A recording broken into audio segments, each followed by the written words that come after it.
네, 간밤에 주요하게 봐야 할 글로벌 뉴스 분석해 보겠습니다. 신중호 LS증권 경영전략본부장께서 함께하겠습니다. 본부장님 안녕하세요. 네, 안녕하세요. 네, 어서 오십시오.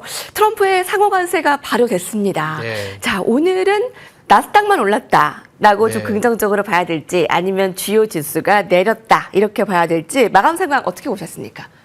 뭐 그렇게 나쁘진 않았던 것 같아요. 네. 반도체 위주로 상승하면서 나스닥이 올랐고 사실 이제 장중에 매크로 지표가 조금은 좀 잘 안 나오다 보니까 주가가 약간의 뭐 혼조세 이렇게 볼 수 있는데 일단 매주 목요일마다 나오는 이제 실업 청구 수당이 예상보다 좀 높게 나왔습니다. 고용 해고자가 조금 더 많았다라고 볼 수 있는 거고 그에 반면에 또 뉴욕 기대 인플레이션이라고 있거든요. 향후 뭐 1년 내지는 3년, 5년 이후의 물가에 대한 소비자들의 기대 인플레이션을 보면 예상보다 높게 나왔습니다. 우리가 왜 이번 주에 나왔었던 지표들 중에 뭐 ISM 제조업이라든지 여러 가지 고용 물가 지표들이 시장에 조금 우려를 자극시켰던 게 스태그플레이션, 즉 고용이나 경기는 둔화되는데 물가가 높게 나오면서 이게 약간은 정책적으로 좀 불안한 느낌을 주지 않느냐라는 부분이었는데 사실 그 연장선상에서 더 악화된 거는 아니고 이제 후행적으로 내지는 지금 상황이 고용이 정말 악화되고 있구나 정도만 보시면 될 것 같습니다. 그리고 이제 장중에 의미 있는 뉴스가 한 두 가지 정도 있었죠. 첫 번째는 미란 보고서로 유명한 그 연준 의사를 좀 지명을 했는데 뭐 단기적이긴 하지만 트럼프 대통령이 그 미란 보고서로 유명한 그분을 지명을 했습니다. 네. 이러면서 약간 외환 시장에 변동성이 발생했어요. 그러니까 그 미란 보고서가 사실은 조금은 논리적이지 않다라는 이제 월가의 시각이 있었는데 이분을 지목을 하면서 통화 정책 내지는 여러 가지 정책의 불확실성이 그래도 좀 단기적으로 있는 거 아니냐 이런 우려가 좀 있었고요. 또 하나는 잘 보는 지표는 아닌데 미국의 그 가계의 신용과 관련된 데이터들이 쏟아져 나왔어요. 네. 결론적으로 말씀드리면 그렇게 좋은 상황은 아닙니다만 전월보다는 신용이 좀 늘어났습니다. 우리가 신용을 미국은 잘 보는 이유가 사실은 소비의 국가이지만 이 소비를 레버리지, 즉 신용카드라든지 내지는 자동차도 할부금융을 통해서 사지 않습니까? 그래서 이 신용이 올라와 줘야 되는데 전월에 대비해서는 그래도 좀 나아졌습니다. 전월이 한 51억 달러였는데 지금은 소비자 신용이 한 74억 달러로 올라서면서 크게 하락하거나 둔화되는 국면에서는 좀 반등이 나왔다라는 측면에 주목을 하고 있고요. 더불어서 간밤에 나왔던 것 중에 이제 GDP 나오라 그래서 앞으로의 어떤 경제 성장률, 미국에 대한 경제 성장률을 좀 보는 지표가 있는데요. 예상치가 2.5%였습니다. 연율이. 근데 딱 2.5% 나왔기 때문에 시장이 크게 치고 나가는 건 없었지만 그렇다고 해서 또 매크로 지표 때문에 심한 하방을 나타내지도 않았던 이유는 그냥 지금 현재 상태의 9월 이후에 금리 인하를 위한 고용의 악화 정도, 그리고 그래도 어떤 성장률이나 신용은 잘 유지가 되고 있다는 정도, 이렇게 이제 보시면 될 것 같습니다. 그렇군요. 네. 나스닥이 사상 최고가 흐름을 나타냈습니다. 잠깐 하락으로 전환되기도 했지만요. 자, 그 부분을 긍정적으로 봐야 되는가 아니면 S&P와 다우지수 내린 부분을 좀 주목해야 되는가라는 질문에 대해서 치고 나가는 건 아니었지만 오늘 나쁘지 않았다. 네. 보셨습니다. 트럼프 대통령의 이제 입맛대로 연준의 행보가 가는 것 아니냐. 네, 연준 이사의 측근 스티브 미란 지명 이제 앞으로 이 부분도 좀 주목해 봐야 되고 경제 지표들도 주요하게 봐야 되겠는데요. 자, 그와 관련해서 오늘 신중호의 비유 화면으로 만나보겠습니다. 시장은 버블로 가는가? 이 버블 지표는 무엇? 이렇게 정해졌는데요. 이번 네. 주에도 그 많은 경제 지표들로 경기 침체 우려를 계속 확인해 나갔잖아요. 이제 당분간 주요하게 봐야 되는 지표 어떤 것들인가요? 간밤에도 나스닥 중심으로 상승을 했고 최근에 미국의 시장에서 매크로 지표, 그러니까 약간 후행적인 지표가 안 좋게 나옴에도 불구하고 주가가 잘 버텨주고 있는 이유들이 저는 그 근거에는 약간 좀 버블은 아무도 예상할 수 없지만 버블로 가는 길목에서 나타나는 현상들이지 않겠냐. 좋게 얘기하면 아주 강세장에 나타나기 전에 이 현상. 이를테면 돈을 빌리기 시작했다라는 측면에서 그래서 이번 주에 제가 기업들의 대출이라든지 미국은 뭐 가계나 기업의 부채 비율이 여전히 돈을 빌릴 수 있다라든지라는 얘기를 좀 드렸던 것 같은데 맞아요. 지금 단순히 보면 야 버블 하는 게 우리가 흔히 얘기하는 PER이라든지 이런 밸류에이션 지표 보면 미국은 너무 비싸라는 얘기를 합니다만 반복해서 말씀드리지만 이 밸류에이션 차트 하나만 놓고 보면 의미가 없어요. 제가 그래서 좀 소개를 드리고 싶은 건 뭐냐면 밸류에이션 지표하고 같이 봐야 되는 거는 금융시장과 이 그 실물 시장의 연결고리인 대출을 봐야 된다라는 거죠. 같이, 네. 네, 지금 차트에서 나오는 거는 미국의 예대율을 예를 들어서 지금 밸류에이션 차트와 같이 그려놨는데 어떤 의미냐면 예대율은 아시겠지만 은행 입장에서 예금을 갖고 이 예금으로 나가는 대출의 양이라고 보시면 되는데요. 지금 70%입니다. 오른쪽 우하단에 보시면 예전에 IT 버블 때나 금융위기 때보다는 낮은 수준인 거죠. 네? 낮은 수준이라는 건 뭐냐면 그만큼 시장이나 실물의 레버리지가 그때보다는 크지 않았다라는 거예요. 무슨 얘기냐면 뭐 하나가 그러니까 비우량 내지는 부실되는 자산이 나오면 은행 입장에서는 소위 말해서 이게 대출을 연장 안 시켜주지 않습니까? 그러면 연장 안 시켜주다 보면 망하고 망하는 기업 나오다 보면 또 그 기준이 까다로워지고 그 기준이 까다로워지다 보면은 도돌이표로 은행권에 뱅크런이 발생하는데 네. IT 버블 때나 금융위기 때의 예대율을 잠시 보시면 이게 100%를 넘어갔었어요.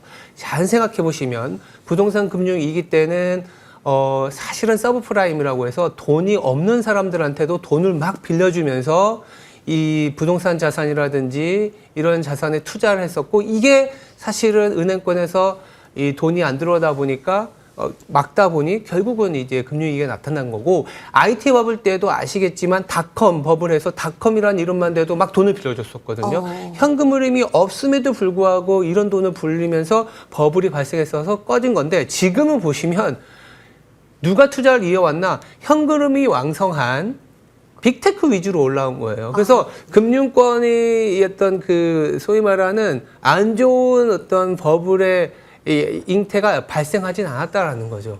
그런데 최근에 재미있는 거는 나쁜 건 아닙니다만 최근에 빅테크 기업들이 돈을 빌리기 시작했어요. 네. 왜냐하면 지금까지는 본인들이 갖고 있는 현금 흐름으로 투자를 막 할 수 있었던 거죠. 근데 생각보다 투자가 더 많이 이루어져야 되고 생각보다 투자를 많이 하는 이유는 AI 성장성이 생각보다 좋다라는 거죠. 그래서 빅테크 그리고 우리 슈퍼위크를 통해서 미국의 나스닥 기업들 대형주들이 생각보다 캐펙스를 상향 조정하다 보니 우리가 뭐 데이터 센터 얘기도 많이 나오지 않습니까? 이런 부분들 때문에 지금은 빅테크들의 기업 자금 조달 방식이 현금에서 부채로 이동하고 있습니다. 즉 돈을 빌리고 있다라는 거죠. 자, 돈을 빌린다라는 게 나와야 성장이 나오고 우리가 보통 부채라고 하지만 크레딧은 뭐냐면 시장에 돈이 돌아야 성장이 나올 수가 있어요. 예. 저 밑에 있는 예대율이 올라가면서 오히려 저 밸류에이션은 더 치고 나갈 수 있는 내지는 저 밸류에이션이 유지될 수 있는 그런 상황을 만들어주고 있기 때문에 저는 앞으로 빅테크들의 자금 조달을 눈여겨봐야 됩니다. 왜냐하면 최근에 구글이 4월 말 5월 초에 한 50억 달러의 회사채를 처음으로 금융위기, 코로나 이후에 처음으로 채권을 발행한다든지, 그리고 지금 메타가 칼라일 사모펀드에서 돈을 빌리기 위해서 협상한다든지, 이런 모습들이 나온다라는 거는 뭔가 성장을 위한 재원과 그 투자가 더 강하게 일어날 것에 대한 기대. 이게, 글로벌 IB들도 미국의 시장을 좋게 보는 이유 중에 하나가 AI, 금리 인하. 이거와 연결돼 있다라고 보시면 될 것 같아요.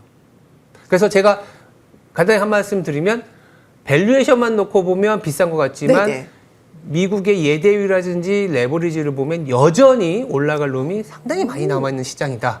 이렇게 말씀드릴 수 있을 것 같습니다. 밸류들만 보면 단면성이 있네요. 버블만 보일 테니까요. 근데 같이 봐야 달라요, 되는 게 밸류에이션은. 네. 예, 그러니까 그래서 현금 흐름이 왕성한 빅테크 중심의 이 부분을 좀 자금 조달을 주요하게 봐야 되겠네요. 네, AI 성장이 이제 빅테크 종목들이 긍정적으로 보는데, 그럼 IB들은 어떻게 보십니까? 사실 조심스럽게 강세 자금으로 가는 전조가 아닐까 하는 본부장님의 비유를 들어봤는데, 글로벌 IB들의 의견들은 어떻습니까? 반반이에요. 반반 뭐 대부분 하락장을 예상하진 않는데 그렇다고 야 이게 버블로 갈 만한 장인가? 이런 고민은 있는데 최근에 소시에트 제네럴 같은 하우스는 이 버블 가능성도 제시하긴 합니다. 저희랑 논리가 비슷해요. 금리 인하 기대감이 있고 더불어서 성장률이 나쁘지 않아. 그 성장률이 사실은 AI와 관련된 성장률이 나오고 있고 민간 부분에 부채가 건전해. 미국은 지금 가계나 기업이 GDP 대비 한 70%대의 부채거든요. 그래서 상당히 빌릴 만한 여력이 있다는 얘기를 드리고 있고 더불어서 최근에 실적을 보니 생각보다 나쁘진 않아. 연내 금리 인하 기대감도 있어. 이런 논리를 피고 있습니다. 더불어서 골드만삭스도 예전에 이 테크 기업들이 버블인지에 대한 논란이 한참 있을 때도 M7 같은 경우에 보면 재무제표가 상당히 수익성 그리고 건전하다라는 얘기를 좀 드리고 있는 상황이고요. 최근에 조금 재밌는 게 뭐냐면 월가에서 우리가 M7 하잖아요. 네. 그러니까 버블이라는 게 제가 좀 말이 조심스럽지만 사실은 강세 내지는 경기가 확장 국면으로 간다는 얘기를 드려야 될 것 같아요. 경기가 확장 국면으로 가려면 일부 기업들만 뭔가 돈을 빌리고 투자하는 게 아니라 확산이 돼야 되잖아요. 근데 최근에 월가에서는 M7 이후에 테리픽 20라는 새로운 이 종목 바스켓 얘기 참 잘 만들어내요, 말을.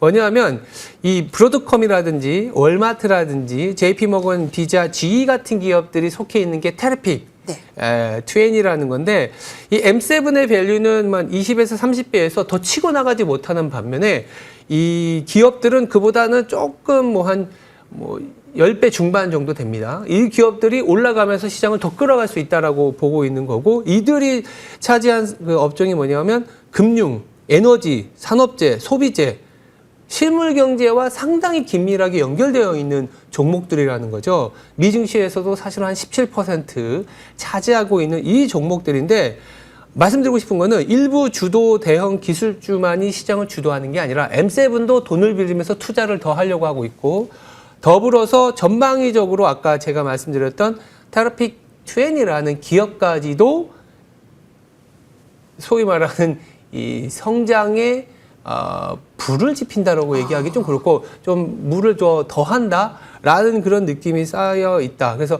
점점 강세장 확장 내지는 약간 우리가 1, 2년 후를 보면 버블이 쌓여가고 있는 그런 증거지 않을까. 조심스럽지만 저는 이런 지표들이나 이런 기업들의 행동들을 잘 봐야 된다는 생각을 좀 하고 있습니다. 매그니피센트 가고 확대 밸류 확대 간다라는 주도하는 건 테리픽 아니고요. 25다. 그래서 제가 그거 말씀드리려고 이게 가고 온다가 아니고 네. 세컨 티어로 이들이 또 이제 같이 M7 간다. 더하기 T20. 그러니까요. 네, 그렇게 봐야 되죠. 네, 그래서 세컨 티어라는 얘기를 해주셨는데 네. 이들이 실물 경제와 연관도 많고 소비와 연관이 있는 종목들이기 때문에 주의하게 봐야겠습니다. 예, 이들 종목들도 한번 쭉 보시고요.